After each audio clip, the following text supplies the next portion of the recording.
Yan. Ay mga pag-ibig, nandito na naman tayo. Ang gagawin natin ay paano ang pagsisimula ng grafting at paano i-upgrade ang bougainvillea na to. Kaya ililipat natin ito sa isang paso lamang. Okay, let's start na. So, kunin natin siya mga pag-ibig. Kasi nasa lupa na siya eh.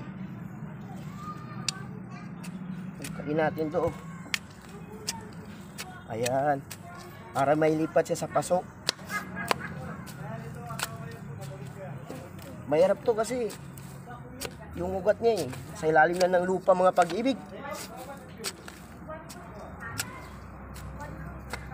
So, para may upgrade ito at may grab, kailangan ilagay sa paso mga pag-ibig. Ayan mga pag-ibig, malapit na makuha pag-ibig.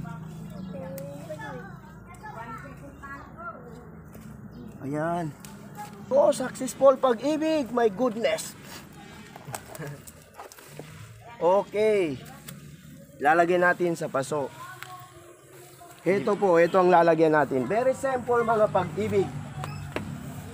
Ganito po, ganito ang gagawin natin kung tayo mag-graft.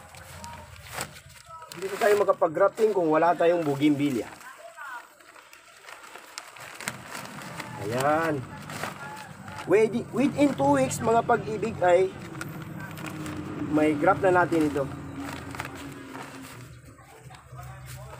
Yan. Nako, napakalaki talaga.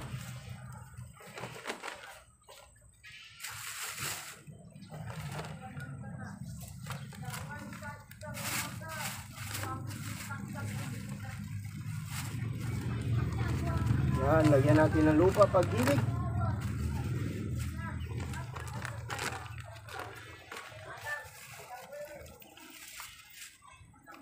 Ito mga pag-ibig. Tapos na po pag-ibig. Kaya ilalagay na po natin sa tamang lalagyan. Ayan. Okay.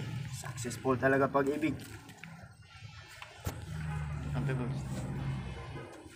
Kung gusto nyo masubaybayan ang lahat ng video na ginagawa ko, ay mag-subscribe na lang po kayo. Pag-ibig is life.